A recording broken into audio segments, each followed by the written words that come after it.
देश में महिषासुर व रावण को अपना पूर्वज मानने वालों की जमात आज बढ़ने लगी है।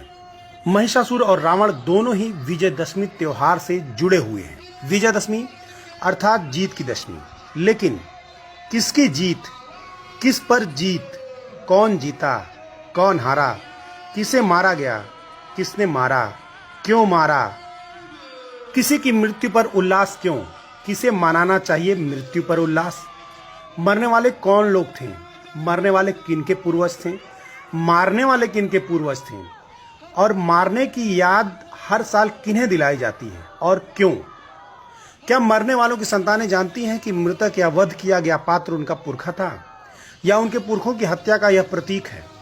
ऐसे अनगिनत सवाल खड़े करते हैं मृत्यु पर आधारित जश्न के ये त्योहार, जिन पर पहले तो नहीं पर शिक्षा मिलने के बाद तर्क शक्ति का प्रयोग करने वाली नई पीढ़ी अब सवाल जवाब करने लगी है।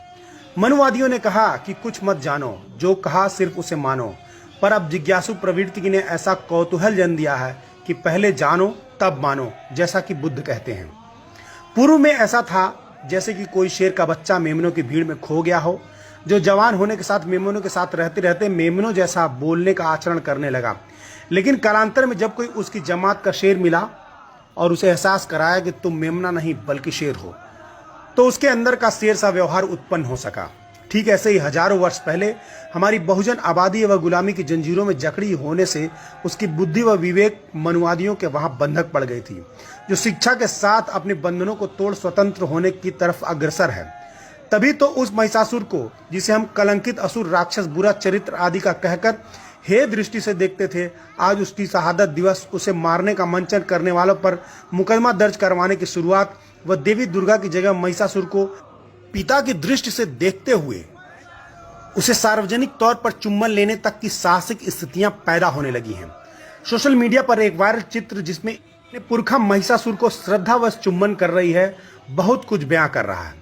अब वह संकोच खत्म होने लगा है कि महिषासुर या रावण को अपना मानने वाले या अपने कुल परंपरा का जानने वाले लोग छुपने वाले नहीं हैं, बल्कि उन साजिशों को समझने लगे हैं जिसके तहत उनके राजाओं, नायकों को कथित असुर घोषित कर छल से मारा गया।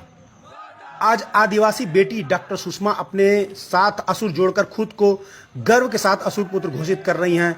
झारखंड के मुख्यमंत्री शिबू सोरेन जी रावण दहन पर रावण को जलाने का इनकार करते हुए रावण को अपना पूर्वज कह चुके हैं। तमिलनाडु के पूर्व मुख्यमंत्री करुणानिधि जी की बेटी कनिमोझी जी खुद को असुर शूद्र पुत्री संसद में कह चुकी हैं।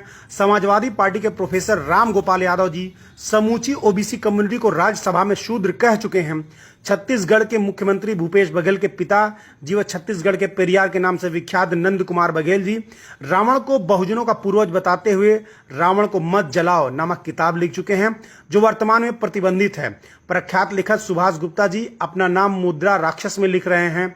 सोचने का विषय है कि वेद पुराण या हिंदू शास्त्र, स्मृतियां, रामायण, महाभारत आदि आर्य ऋषियों या विद्वानों ने लिखे हैं, जिसमें कहीं भी किसी राक्षस को व्यभिचारी, बलात्कारी नहीं बताया गया है, जबकि उन्हीं के द्वारा ब्रह्मा, विष्णु, इंद्र आदि को क्या कुछ करते नहीं लिखा गया है।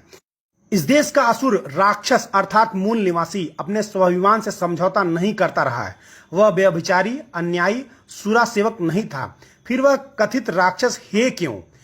कोई ज्ञानी आर्यों द्वारा लिखी किताबों से ही यह बताए रावण, महिषासुर, हिरण्यकश्यप, बलि आदि बुरे कैसे थे, उनके बुरे कर्म क्या थे, तथा कथित सुरों यानी कि देवताओं के अहिल्या, सरस्वती, वृंदा, तुलसी आदि के साथ घटित कृत्य नैतिकता की कसौटी पर खरे कैसे हैं।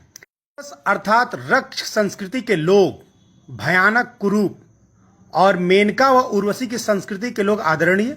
गजब का कॉन्सेप्ट है, लेकिन अब पोल खुलने लगी है और इन कथित राक्षसों के खानदान के लोग रिएक्ट करने लगे हैं। यह एक बहुत बड़ा सांस्कृतिक परिवर्तन है। यह लेख चंद्रभूषण सिंह यादव, प्रधान संपादक यादव शक्ति जी के द्वारा लिखा गया है। मेरी तरफ से बहुत बहुत धन्यवाद।